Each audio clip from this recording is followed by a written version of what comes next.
Nilgiris റൈഡിന്റെ return ജേണിയാണ് നമ്മുടെ വീഡിയോയുടെ last പാർട്ടാണ്.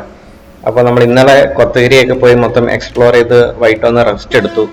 അപ്പം ഞങ്ങൾ സ്റ്റേ അടിച്ച റൂമിൽ രാത്രിയായപ്പം കറണ്ട് ഇല്ലായിരുന്നു. ഈ ഒരു ഏരിയയിലൊക്കെ ഒരു ലോ ബഡ്ജറ്റ് സ്റ്റേയിലൊക്കെ പൊതുവെ ആ ഒരു പ്രശ്നമുണ്ട്. കാരണം ഈ ഒരു ഏരിയ ഭയങ്കര കാറ്റും തണുപ്പൊക്കെ ഉള്ള ഏരിയ ആയതുകൊണ്ട് കറണ്ട് എപ്പോഴും കണ്ടെന്ന് വരത്തില്ല. അതുകൊണ്ട് ഞങ്ങൾക്കൊന്നും ചാർജ് ചെയ്യാനൊന്നും പറ്റിയില്ല സ്റ്റേയുടെ സമയത്ത്. അതുകൊണ്ട് രാവിലെ ഞങ്ങൾ ഏർലി മോർണിംഗ് 6 മണിക്ക് പോകണം എന്നൊക്കെ പറഞ്ഞിരുന്നതാണ്. പക്ഷെ നല്ല തണുപ്പ് വരുന്നു രാവിലെ. പിന്നെ ഞങ്ങൾ എണീറ്റിട്ട് ഇവിടെ കഴിക്കാൻ പോയ ഹോട്ടലിൽ ഒരു അരമണിക്കൂറോളം ഞങ്ങൾ ഫോണും ബാറ്ററികളും മറ്റെല്ലാ കാര്യങ്ങളും ചാർജ് ചെയ്തു. അപ്പം നമ്മൾ രാവിലെ ബ്രേക്ക്ഫാസ്റ്റ് ഒക്കെ കഴിഞ്ഞിട്ട് ഇനിയിപ്പോൾ നേരെ ഊട്ടിക്ക് പോവാണ്. കൊത്തഗിരി ഊട്ടി റൂട്ടാണ്. നല്ല അടിപൊളി ഒരു റോഡാട്ടോ. അപ്പം 30 കിലോമീറ്റർ ആണ് ഏകദേശം ഡിസ്റ്റൻസ്. 30 28 കിലോമീറ്റർ നല്ല വീതിയുള്ള, ഇപ്പൊ സൈക്ലിങ്ങിനൊക്കെ വരുവാണെങ്കിൽ തന്നെ ക്ലൈംബും ഡൗൺ ഹില്ലൊക്കെ മിക്സ്ഡ് ആയിട്ടുള്ള ഒരു റോഡാണ്. അതുകൊണ്ട് തന്നെ നമുക്ക് മടുപ്പൊന്നുമില്ല.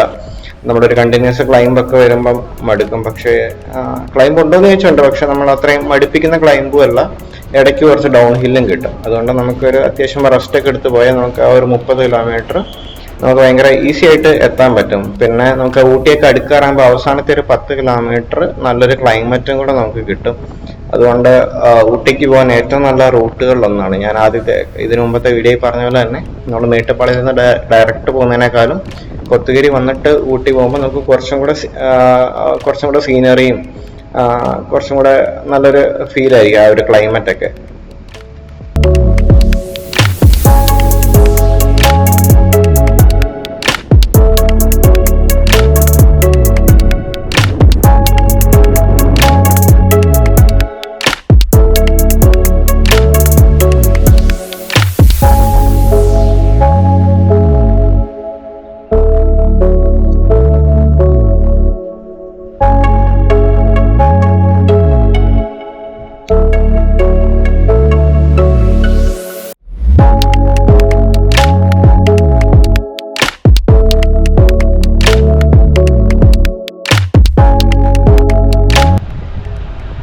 നല്ല സ്ലോ ആയിട്ടാണ് ഞങ്ങൾ റൈഡ് ചെയ്യുന്നത്. ഇന്നലെ പറഞ്ഞല്ലോ, മേട്ടുപ്പാളയിൽ നിന്ന് കൊത്തഗിരി ക്ലൈംബ് കിട്ടിയപ്പോൾ ഞങ്ങൾക്ക് ഇത് മനസ്സിലായി. ഞങ്ങൾ ആദ്യം കുറച്ചൊന്ന് സ്പീഡിലാണ് ക്ലൈംബ് കയറി വന്ന സമയത്ത് എത്താൻ വേണ്ടിയിട്ട്. പിന്നെ മനസ്സിലായി അതുകൊണ്ട് വലിയ കാര്യമൊന്നുമില്ല. പക്ഷെ നമ്മളൊന്ന് കാലിന് ഒത്തിരി സ്ട്രെയിൻ കൊടുക്കാണ്ട് വളരെ സാവധാനം ചവിട്ടുകയാണെങ്കിൽ നമ്മൾ സമയത്ത് എത്തുകയും ചെയ്യും, ഒത്തിരി ക്ഷീണവും വരത്തില്ല. അപ്പം അതുകൊണ്ട് ഇന്ന് സ്ലോ ആയിട്ടാണ് റൈഡ് ചെയ്യുന്നത്. ഇന്നലത്തെ പോലെ തന്നെ നല്ല തേയിലത്തോട്ടങ്ങളുടെ വ്യൂവും യുക്കാലി മരങ്ങളുടെ ഒരു ഫീലൊക്കെയാണ് ഈ ഒരു റോഡ് മൊത്തം. ഇന്നലെ നമ്മുടെ മൈൻഡ് മൊത്തം ഇന്നലെ പോയ ഒരു കോടനാട് വ്യൂ പോയിന്റ് ആട്ടോ. ആ ഒരു മഞ്ഞും പെട്ടെന്ന് ആ ഒരു മഞ്ഞ് മാറിയ ഒരു വ്യൂ കിട്ടിയതും നമുക്കെല്ലാം എക്സ്പീരിയൻസ് ചെയ്യാൻ പറ്റി. തിരിച്ചു വന്നപ്പോൾ കാട്ടുപോത്തിനെ കണ്ടത്. അപ്പം മനസ്സ് മൊത്തം ആ ഒരു കൊത്തഗിരിയും കോടനാട് വ്യൂ പോയിന്റും പെട്ടെന്നൊന്നും ഇവിടെ വരുന്നവരുടെ മൈൻഡിൽ നിന്ന് ഇറങ്ങി പോകത്തില്ല. നമ്മുടെ തമിഴ്നാട് സ്റ്റേറ്റിന്റെ ബസ് പോകുന്നുണ്ട് ഇഷ്ടം പോലെ. നമ്മൾ ഇന്നലെ പോയ റൈഡിലും കണ്ടായിരുന്നു. ആ ഒരു കാര്യം കൂടെ പറയാനുണ്ട്. നമുക്ക് ഊട്ടി, കൊത്തഗിരി, കൂന്നൂര് അങ്ങനത്തെ ഈ ഒരു hill station, Nilgiris hill station explore ചെയ്യാൻ നമുക്ക് ബസ് റൂട്ട് നല്ലൊരു ഓപ്ഷനാണ്. കാരണം എപ്പോഴും ബസ്സസ് അവൈലബിൾ ആണ്. ഫ്രം മേട്ടുപ്പാളയം, കോയമ്പത്തൂർ, ഇനി ഊട്ടിയിൽ നിന്നും കൊത്തഗിരിയിൽ നിന്ന് അങ്ങോട്ടും ഇങ്ങോട്ടും ആണെങ്കിലും ഒത്തിരി അധികം ബസ്സുകൾ കണ്ടു. പിന്നെ ഞാൻ യൂട്യൂബിലൊക്കെ സെർച്ച് ചെയ്തപ്പോൾ പോലും കൊത്തഗിരി അധികം ഒത്തിരി പേര് എക്സ്പ്ലോർ ചെയ്യാത്ത ഒരു പ്ലേസും കൂടെയാണ്. അപ്പം യൂട്യൂബിലൊക്കെ നമ്മൾ ചുമ്മാ ആദ്യമേ ഇങ്ങോട്ട് വരുന്നതിന് മുമ്പ് റിസർച്ച് ചെയ്തപ്പോഴും ആദ്യമേ വരുന്ന ബസ്സിൽ പോയ വ്ളോഗുകളൊക്കെയാണ് കൂടുതലും. അപ്പം നമുക്ക് കുറച്ചും കൂടെ ലോ ബഡ്ജറ്റിൽ ഇവിടെ വരാൻ പറ്റും.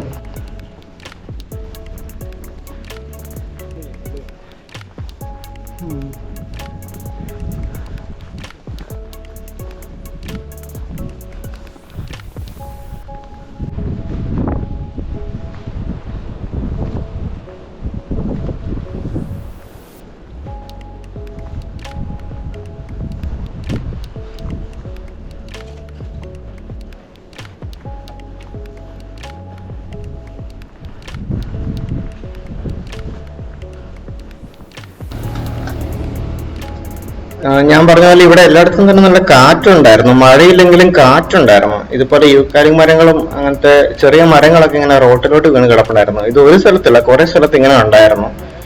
പക്ഷെ എന്നാ സംഭവം എന്ന് വെച്ചാൽ ഇവര് പെട്ടെന്ന് ഇത് ക്ലിയർ ചെയ്യുന്നുള്ളതാണ്. അതൊരു അടിപൊളി കാഴ്ചയാണ്. അത് മൊത്തം റെക്കോർഡ് ചെയ്യാൻ പറ്റിയിട്ടുണ്ട്. അതായത് ഇവിടുത്തെ ഒരു നീലഗിരീസ് പോലീസ് ടീം വരും.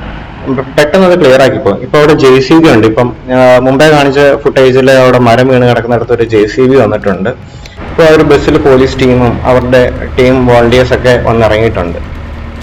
നമ്മൾ ഈ റാപ്പിഡ് ഫോഴ്സിന്റെ ഒക്കെ കാര്യം പറയുന്ന പോലെ ഇവർ ഭയങ്കര ക്വിക്കായിട്ടാണ് കാര്യങ്ങൾ ഡീൽ ചെയ്യുന്നത്. അവർ വരുന്നു, പെട്ടെന്ന് ഇങ്ങനെ വീണ് കിടക്കുന്ന മരങ്ങളോ അല്ലെ ഡേഞ്ചറസ് ആയിട്ടുള്ള മരങ്ങളൊക്കെ ഇങ്ങനെ സൈഡിലോട്ട് മാറ്റിയിടുന്നു, ട്രാഫിക് റീസ്റ്റോർ ചെയ്യുന്നു, അങ്ങനെ പല കാര്യങ്ങളും ഇവർ ഭയങ്കര പെട്ടെന്ന് ചെയ്തിട്ട് ഇവരടുത്ത പരിപാടിക്ക് പോകും. അപ്പം എനിക്ക് തോന്നുന്നു ഇവിടെ ഇപ്പൊ ഈ സീസൺ ആയതുകൊണ്ടായിരിക്കും ഒത്തിരി മരങ്ങൾ വീണ് കിടപ്പുണ്ട്. അപ്പൊ അതെല്ലാം തന്നെ അവർ പെട്ടെന്ന് തന്നെ ഇതുപോലെ മാറ്റുന്നുണ്ട് കേട്ടോ. അതുകൊണ്ട് വലിയ ബ്ലോക്ക് ഒന്നും ഈ റൂട്ടില്ല.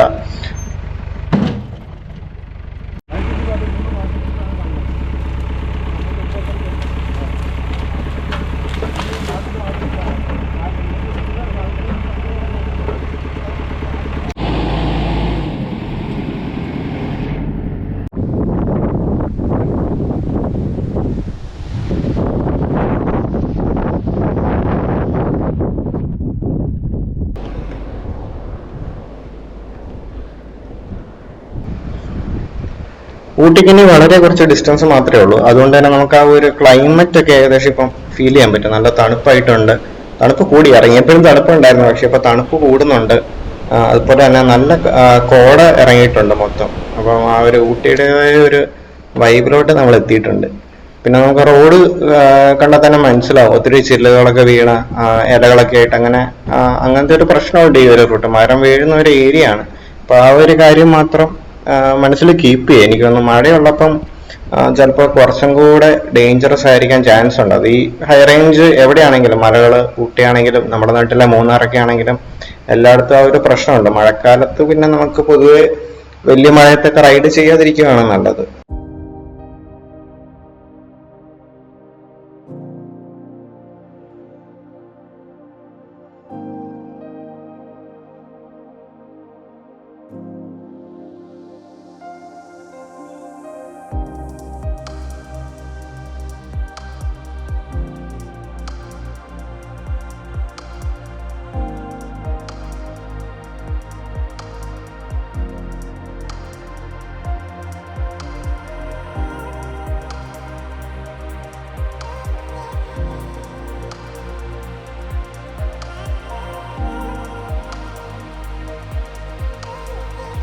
ടീ പാർക്ക് എന്ന് പറയുന്ന ഒരു സ്ഥലം, ഇവിടെ ഇങ്ങനെ ചെറിയൊരു പാർക്കൊക്കെയാണ് മോളി.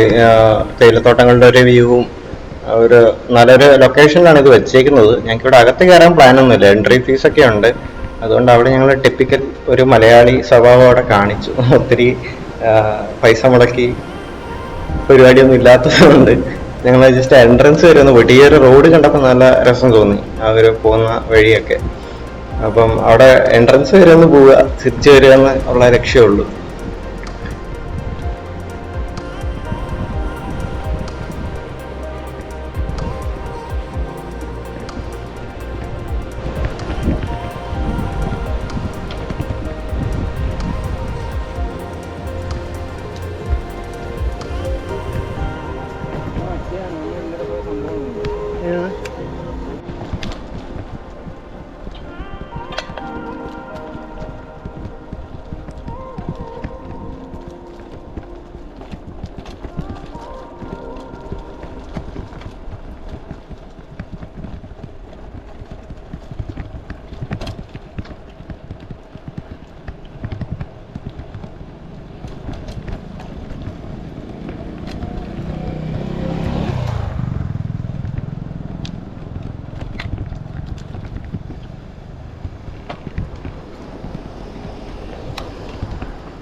ഊട്ടി എത്തുന്നതിന് മുമ്പുള്ള ഒരു പോയിന്റാണ്. അപ്പോൾ ഇവിടെ ഞങ്ങൾ വെള്ളം ഫില്ല് ചെയ്യാൻ വേണ്ടി ഒന്ന് സ്റ്റോപ്പ് ചെയ്തതാണ്.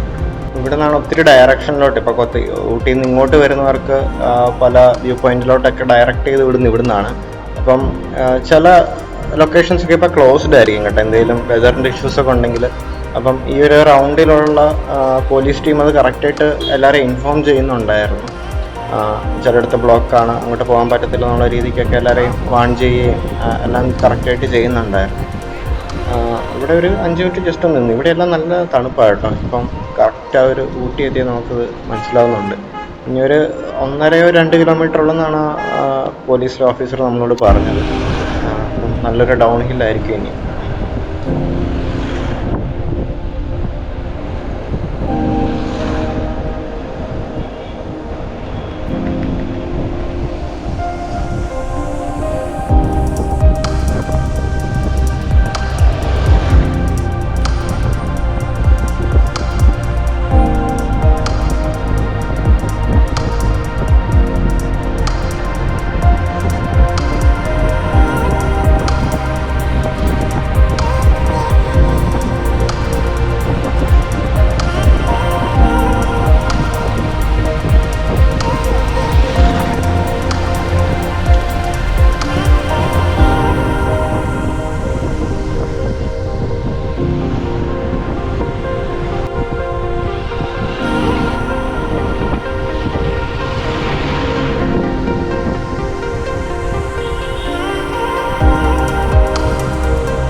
ഊട്ടി ടൗൺ പാസ് ചെയ്തു. ഇനിയിപ്പോൾ ഊട്ടി മേട്ടുപ്പാളയം റോഡാണ്, ഞാൻ ആദ്യത്തെ ദിവസം പറഞ്ഞ റോഡാണ്. ഇതൊരു 50 കിലോമീറ്റർ ഡിസ്റ്റൻസ് ഉള്ള ഒരു റോഡാണ്. ഇവിടുന്ന് അങ്ങോട്ട് പോകുമ്പോൾ മൊത്തം നമ്മൾ മലയിറങ്ങുവാണ്. അപ്പം മൊത്തം ഒരു ഡൗൺ ഹില്ലാണ്. അപ്പം ഈ ഡൗൺ ഹില്ല് ചെയ്യുന്ന മൊത്തം നമ്മളൊരു ടൈം ലാപ്സ് ആയിട്ടാണ് എടുത്തേക്കുന്നത്. അപ്പം ആ ഒരു ഫുട്ടേജസ് ഒരു 7 to 10 മിനിറ്റ്സ് എടുത്ത ഡ്യൂറേഷൻ ഉണ്ട്. അപ്പം ഇത് കഴിഞ്ഞിട്ട് ആ ഒരു ഡൗൺ ഹില്ലാണ്. അപ്പം ഇൻട്രസ്റ്റ് ഉള്ളവർക്ക് അത് മൊത്തം കാണാം. ആ ഒരു റോഡിലെ ഞാൻ ആദ്യത്തെ ദിവസം പറഞ്ഞ ഒരു തിരക്കും കാര്യങ്ങളും അതിൻ്റെ ഒരു കാഴ്ചകളൊക്കെ ഏകദേശം ഒരു പിക്ചർ കിട്ടും. എനിവേ ഈ ഒരു ഏരിയ ആദ്യത്തെ ഒരു കുറച്ച് ഡിസ്റ്റൻസ് റോഡ് അത്ര നല്ലതായിരുന്നില്ല. അത് കഴിഞ്ഞ് പിന്നെ റോഡ് അടിപൊളിയാകുമായിരുന്നു. ഞങ്ങളിവിടെ താഴെ എത്തിയിട്ട് ഊട്ടി ടൗണിൽ നിർത്തിയില്ല. ഞങ്ങൾക്ക് ഇപ്പം ജസ്റ്റ് ഒന്ന് പാസ് ചെയ്ത് പോകാനേ ഉള്ളൂ. കാരണം ഞങ്ങൾ ഊട്ടിയിലോട്ട് കുറച്ച് ഡീറ്റെയിൽ ആയിട്ട് ഇവിടുത്തെ എല്ലാ സ്ഥലവും എക്സ്പ്ലോർ ചെയ്യുന്ന ഒരു റൈഡ് ഞങ്ങൾ ഡിസംബറിൽ പ്ലാൻ ചെയ്യുന്നുണ്ട്. ഹോളിഡേ റൈഡേഴ്സ് ക്ലബ്ബും എല്ലാവരും ചേർന്നിട്ട് നമ്മുടെ ഗ്രൂപ്പിൽ എല്ലാവരെയും കൂട്ടി വരാൻ. അപ്പം അതുകൊണ്ട് നമ്മൾ ഊട്ടി ജസ്റ്റ് ഒന്ന് പാസ് ചെയ്ത് വന്നേ ഉള്ളൂ. നമുക്ക് ഊട്ടി ആ ഒരു റൈഡ് കൊത്തഗിരി ടു ഊട്ടി ആ ഒരു റൈഡ് ഒന്ന് എക്സ്പീരിയൻസ് ചെയ്യാനായിരുന്നു നമ്മൾ മെയിനായിട്ട് നോക്കിയത്. ഇനിയിപ്പോൾ ഇവിടുന്ന് ഡൗൺ ഹിൽ അടിക്കുന്നു. പിന്നെ ഈ പോകുന്ന വഴിക്ക് നമുക്ക് ഈ ഊട്ടിയിൽ നമുക്ക് ട്രെയിൻ അറിയാമല്ലോ. അപ്പോൾ ആ ഒരു അതിൻ്റെ റെയിൽവേ ട്രാക്സ് ഒക്കെ പോകുന്നതൊക്കെ നമുക്ക് കാണാമായിരുന്നു. അപ്പം ഇനിയിപ്പം സൂക്ഷിച്ചിറങ്ങണം. കാരണം ഒത്തിരി പെട്ടെന്ന് ട്രാഫിക് വരാം, ഒത്തിരി ബ്ലോക്കൊക്കെ ഉണ്ടാകുന്ന ഒരു റോഡും കൂടെയാണ്. ആനിമൽസ് ഉണ്ട്, ആനയൊക്കെ ഉള്ള ഒരു റോഡാണ്. പകല് അത്ര പ്രശ്നമില്ല, എന്നാലും പകല് ആനിമൽ സൈറ്റിങ്സ് ഒക്കെ ഉണ്ടാവാറുണ്ട്. പിന്നെ പോകുന്ന വഴിയൊക്കെ ഒത്തിരി ആക്സിഡൻസ് ഒക്കെ കണ്ടായിരുന്നു. ആക്സിഡന്റ് എന്ന് പറയുമ്പം ആൾക്കാർക്ക് അങ്ങനെ പ്രശ്നമല്ല, ഈ ചെറിയ ചെറിയ വണ്ടികൾ തമ്മിലുള്ള ഒരു തട്ടലൊക്കെയാണ് പ്രശ്നം. അപ്പം ഈ ഇറക്കമൊക്കെ ആയതുകൊണ്ട് ബ്രേക്സ് ഒക്കെ പ്രോപ്പർ ആയിരിക്കണം. സൈക്കിളാണെങ്കിലും മറ്റെന്ത് വാഹനമാണെങ്കിലും ഈ ഒരു റൂട്ടൊക്കെ വരുമ്പം ബ്രേക്സ് അത്രയും ഇമ്പോർട്ടൻ്റ് ആണ്. അപ്പം അതൊക്കെ കറക്റ്റായിട്ട് ചെക്ക് ചെയ്തിട്ട് നമുക്ക് ഡൗൺ ഹിൽ ഇറങ്ങുവാണെങ്കിൽ വലിയ റിസ്ക് ഫാക്ടേഴ്സ് ഒന്നും തന്നെ ഇല്ല. അപ്പം വളരെ പെട്ടെന്ന് തന്നെ ഞങ്ങൾ താഴെ ഒരു 1 hour കൊണ്ട് എന്തോ ഈ ഒരു 50 കിലോമീറ്ററിന്റെ ഡൗൺ ഹിൽ നമുക്ക് കംപ്ലീറ്റ് ചെയ്യാൻ പറ്റും, നമ്മളൊരു ആവറേജ് സ്പീഡിൽ പോയാൽ പോലും. കാരണം മൊത്തം ഇറക്കമായതുകൊണ്ട് പിന്നെ നമുക്ക് അങ്ങനെ വലിയ പോസ്റ്റ് ഒന്നും കിട്ടത്തില്ല. സൈക്കിളിലായതുകൊണ്ട് നമുക്ക് ബ്ലോക്ക് വന്നാലും കുറച്ചൊക്കെ സൈഡിൽ കൂടെ കയറി പോവാം. അപ്പം നമ്മൾ വളരെ പെട്ടെന്ന് തന്നെ മേട്ടുപ്പാളയം എത്തിയായിരുന്നു. അപ്പം മേട്ടുപ്പാളയത്ത് എത്തിയിട്ട് ഞങ്ങളൊരു അരമണിക്കൂർ ഇങ്ങനെ റെസ്റ്റൊക്കെ ചെയ്ത് ഫുഡൊക്കെ കഴിച്ചു. അത് കഴിഞ്ഞ് പിന്നെ ഇനിയിപ്പം റിട്ടേൺ ജേണിയാണ് ഞങ്ങളുടെ. അതായത് മേട്ടുപ്പാളയത്ത് നിന്ന് വന്ന വഴി തന്നെ, ആദ്യത്തെ ദിവസം വന്ന വഴി മേട്ടുപ്പാളയത്ത് നിന്ന് തിരിച്ച് നമുക്ക് പാലക്കാട് വടക്കഞ്ചേരി എത്തണം. അപ്പം വടക്കഞ്ചേരി ഇന്ന് നൈറ്റ് എത്തിയിട്ട് അഖിലിൻ്റെ അടുത്ത് സ്റ്റേ ചെയ്തിട്ട് അവിടുന്ന് നാളെ രാവിലെ കൊരട്ടി പോകാനാണ് എൻ്റെ ഒരു പ്ലാൻ എന്ന് പറയുന്നത്. ഞാൻ ആദ്യം ആലോചിച്ചിപ്പം എനിക്ക് അടുത്ത ദിവസം വർക്കിന് ഉച്ചയ്ക്ക് കയറണം. അപ്പോൾ ഞാൻ ആദ്യം ഓർത്ത് ഒത്തിരി ലേറ്റ് ആകുവാണെങ്കിൽ കോയമ്പത്തൂരിന്നോ പാലക്കാടുന്നോ ബസ്സിന് കൊണ്ടുപോയാലോ എന്നൊക്കെ ആലോചിച്ചു. പിന്നെ ആലോചിച്ചപ്പോൾ നമുക്ക് വലിയ മടുപ്പൊന്നുമില്ല. ഇത്രയും ദൂരം ചവിട്ടിയെങ്കിൽ പോലും ഇന്നിപ്പം കണ്ടിന്യൂസ് ആയിട്ട് ഒരു 170-180 കിലോമീറ്റർ എന്തോ ചവിട്ടണം നമുക്ക് വടക്കഞ്ചേരി വരെ എത്തണമെങ്കിൽ. അപ്പം ഇനി കുഴപ്പമില്ല, അഖിലും കൂടെ ഉണ്ടല്ലോ. അപ്പം രണ്ടുപേരെ ഇപ്പം ഞാൻ ബസ് കയറി പോയി കഴിഞ്ഞാലും പിന്നെ അഖിൽ അത് ഒറ്റയ്ക്ക് പോകണം. അഖിൽ പിന്നെ സ്ഥിരം ചവിട്ടുന്നൊരു റൂട്ടാണ് കോയമ്പത്തൂരൊക്കെ. എനിവേ ഒരുമിച്ച് പോകാമെന്ന് തന്നെ വെച്ചു. അതുകൊണ്ട് ഞങ്ങൾ അത്യാവശ്യം ടൈമൊക്കെ എടുത്ത് തന്നെയാണ് പോയത്. പിന്നെ ഇവിടുന്ന് ഈ ഒരു ഇറക്കമൊക്കെ കിട്ടിയെങ്കിലും മേട്ടുപ്പാളയം കഴിഞ്ഞ് നമ്മൾ കുറച്ച് ടയർഡായി. മേട്ടുപ്പാളയം ടു വാളയാറ് അങ്ങോട്ട് ചെന്നപ്പോൾ പിന്നെ മഴ തുടങ്ങി. കേരളത്തിലോട്ട് കയറിയപ്പോൾ പിന്നെ ഹെവി റെയിൻ ആയിരുന്നു. നമ്മൾ അവിടുന്ന് വന്നപ്പോൾ ഉള്ളൊരു ക്ലൈമറ്റ് അല്ലായിരുന്നു തിരിച്ച് എൻ്റർ ചെയ്തപ്പോൾ. 3 ദിവസം കൊണ്ട് മൊത്തത്തിൽ മാറിപ്പോയി. അത് കഴിഞ്ഞ് ഉള്ള ദിവസം ഒരു 2 ദിവസം കഴിഞ്ഞപ്പോഴാണ് നമുക്ക് വയനാട് മറ്റേ ഒരു വലിയൊരു വിപത്തുണ്ടായത്. നമ്മുടെ ഈ ഒരു വീഡിയോ ഒക്കെ കുറച്ച് ഡിലേ ആയതും അതുകൊണ്ടാണ്. എനിവേ വയനാട് ഇപ്പോഴും റെസ്ക്യൂ ഓപ്പറേഷൻസ് ഒരാഴ്ച കഴിഞ്ഞിട്ടും തെരച്ചിലും കാര്യങ്ങളൊക്കെ നടക്കുന്നുണ്ട്. അപ്പോൾ എല്ലാവരും അവരെ കൊണ്ട് പറ്റുന്ന ഹെൽപ്പൊക്കെ ചെയ്യുന്നുണ്ട്. അപ്പം നമുക്കും പറ്റുന്ന പോലെയൊക്കെ ഓരോ കാര്യങ്ങൾ ചെയ്യാം. നമ്മുടെ ഫ്രണ്ട്സൊക്കെ കുറേ പേര് അവിടെ തെരച്ചിലിനെ ഹെൽപ്പ് ചെയ്യാനും അങ്ങനത്തെ ഓരോ വോളണ്ടിയേഴ്സൊക്കെ ആയിട്ട് പോയിട്ടുണ്ട്. നമുക്ക് ഈ മഴക്കാലത്ത് കേരളത്തിലെ ഒരു ഏരിയയിൽ നമുക്കങ്ങനെ ക്ലൈമറ്റ് പ്രെഡിക്റ്റ് ചെയ്യാൻ പറ്റത്തില്ല. ഞങ്ങളിപ്പോൾ വന്നപ്പോൾ തന്നെയുള്ള ഒരു ക്ലൈമറ്റ് അല്ലായിരുന്നു തിരിച്ച് പോയപ്പോഴൊക്കെ. അതുകൊണ്ട് നൈറ്റ് ഞങ്ങൾക്ക് റൈഡ് ചെയ്യാൻ നല്ല ബുദ്ധിമുട്ടുണ്ടായിരുന്നു.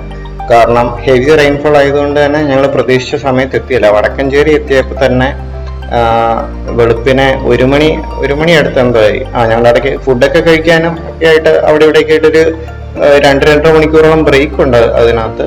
ഞങ്ങൾ മേട്ടുപ്പാളയത്ത് നിന്ന് 3:30-3:30ക്കാണ് തിരിച്ചത് ലഞ്ചൊക്കെ കഴിഞ്ഞിട്ട്. അപ്പം ഞങ്ങൾ അത്രയും ഡിലേഡ് ആയിട്ടാണ് എത്തിയത്. കാരണം മഴയുള്ളപ്പോൾ നമുക്ക് ഒരിക്കലും നമുക്ക് എത്ര നല്ല സൈക്കിൾ ഉണ്ടെന്ന് പറഞ്ഞാലും എത്ര ആക്സസറീസ് ഉണ്ടെന്ന് പറഞ്ഞാലും നമുക്കത് സേഫായിട്ട് റൈഡ് ചെയ്യാൻ പറ്റത്തില്ല. പിന്നെ ഒത്തിരി ഹെവി വെഹിക്കിൾസ് ഒക്കെ പോകുന്ന ഒരു ഹൈവേയും കൂടെയാണ് ഈ ഒരു NH എന്ന് പറയുന്നത്.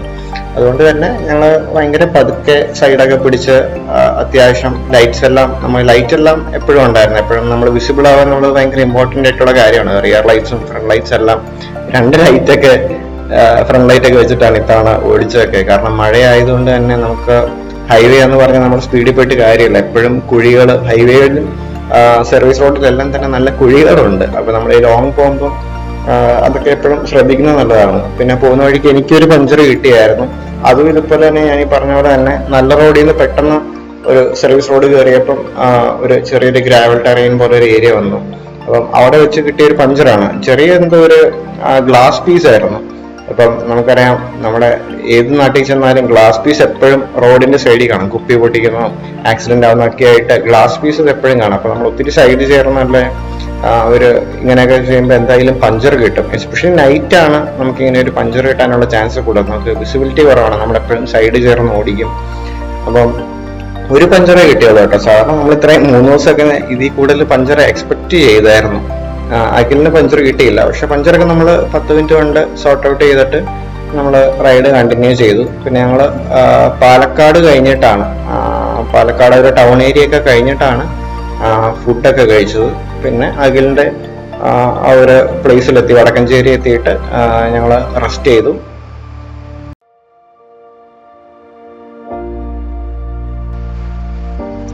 ഇനി മഴയൊക്കെ മാറിക്കഴിഞ്ഞിട്ട് എല്ലാം നോക്കിയാകുമ്പോൾ ഒരു വിന്റർ ഒക്കെ തുടങ്ങുമ്പോൾ ഈ ഒരു ഏരിയ ഒക്കെ വരാൻ അടിപൊളിയായിരിക്കും. ശരിക്കും ഞങ്ങളുടെ ടീമിൽ എല്ലാവരെയും കൂട്ടി, ഗ്രൂപ്പിൽ എല്ലാവരെയും കൂട്ടി വരണം ഇപ്പം നല്ല ആഗ്രഹമുണ്ട്. കാരണം അവര് നമ്മൾ ഈ റൈഡ് പോകുന്ന നമ്മൾ ഒത്തിരി ആദ്യം സോളോ റൈഡൊക്കെ പ്ലാൻ ചെയ്തുകൊണ്ട് നമ്മൾ ഒത്തിരി അങ്ങനെ ഒന്ന് രണ്ട് പേരോട് അഭിപ്രായങ്ങൾ ചോദിക്കാനുള്ള സജഷൻസും ഈ ഏരിയയിൽ വന്നിട്ടുള്ളവരോട് കുറെ കാര്യങ്ങൾ ചോദിച്ചിരുന്നു. നമ്മൾ മൊത്തത്തിൽ അങ്ങനെ ഒരു ഡിസ്കഷൻ വന്നിട്ടില്ലായിരുന്നു. പക്ഷെ അവരെ എല്ലാവരെയും കൂടെ കൂട്ടി ഒന്ന് ഡീറ്റെയിൽഡ് ആയിട്ട് പ്ലാൻ ചെയ്തു. എന്തായാലും ഞങ്ങളിത് 4 ദിവസമാണ് പ്ലാൻ ചെയ്തത്. ഇനി 3 ഡേ കൊണ്ട് വന്നു പോകാന്ന് മനസ്സിലായി.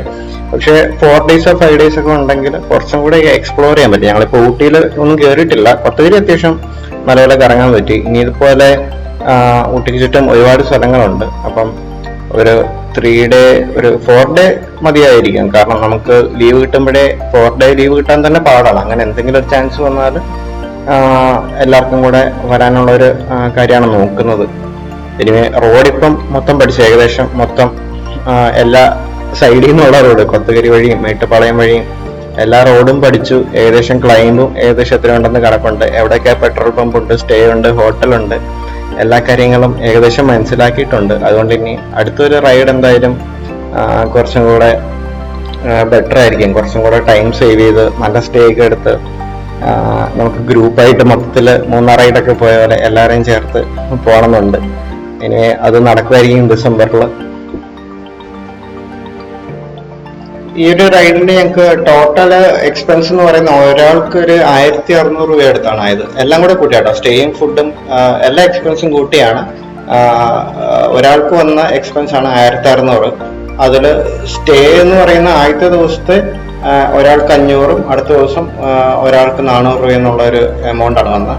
പിന്നെ മെയിനായിട്ട് ഞങ്ങൾ ഫുഡിനാണ് പൈസ കൂടുതലായിട്ടുള്ളത്. കാരണം തമിഴ്നാട്ടിൽ കുറച്ച് നല്ല ഹോട്ടൽസിലൊക്കെ അത്യാവശ്യം റേറ്റ് ഉണ്ട്. വെജിറ്റേറിയൻ ഹോട്ടൽസിലൊക്കെ ആണെങ്കിലും ഒരു നെയ് റോസ്റ്റിന് നമ്മുടെ ഇവിടുത്തെ ഒരു അൽഫാമിന്റെ റേറ്റ് ഉണ്ട്. നമുക്കറിയാം വെജിറ്റേറിയൻ ഹോട്ടൽസിലെ റേറ്റ് നമുക്ക് ഏകദേശം ഒരു പിക്ചർ ഉള്ളതുകൊണ്ട് അത് കണക്കൂട്ടി വരിക. നല്ല ക്ലീൻ അടിപൊളി ഫുഡ് കഴിക്കണം, എന്തായാലും അത്യാവശ്യം എക്സ്പെൻസീവ് ആവും. സ്റ്റേ പിന്നെ ഞാൻ പറഞ്ഞ അത്യാവശ്യം ചീപ്പായിട്ടുള്ളത് കിട്ടും. പിന്നെ ഒന്ന് കണ്ട് എല്ലാം ഒന്ന് എൻഷുർ ചെയ്തിട്ട് സ്റ്റേ എടുക്കുന്നത് നല്ലതായിരിക്കും. കോയമ്പത്തൂരിലെ മേട്ടുപ്പാളയൊക്കെ ഇങ്ങോട്ട് വരുന്ന 2 ഡേ അല്ലെ സ്പ്ലിറ്റ് ആയിട്ടാണ് വരാനെങ്കിൽ കോയമ്പത്തൂരും മേട്ടുപ്പാളയൊക്കെ അത്യാവശ്യം നല്ല സ്റ്റേ ഒക്കെ കിട്ടുന്നതായിരിക്കും.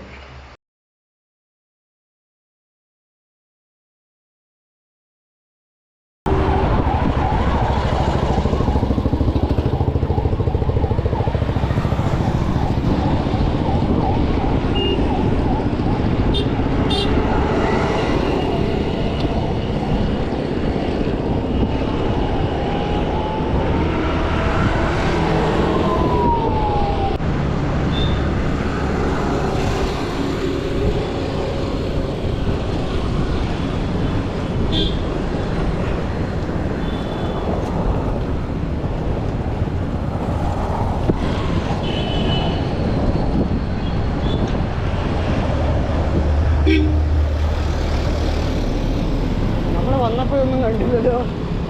വന്നപ്പോ ഈ പാലം അതല്ലേ എത്ര ബ്ലോക്ക് കിട്ടിയ.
ഒരു 50 കിലോമീറ്റർ നിർത്താതെ മഴയൊക്കെ കൊണ്ടിട്ട് അവസാനം ഞങ്ങൾ നിറങ്ങി ഒടുവിൽ വടക്കഞ്ചേരി എത്തി. അപ്പം അഖിലിൻ്റെ ഒരു ഓഫീസിൻ്റെ അടുത്തുള്ളൊരു ഷോപ്പാണിത്.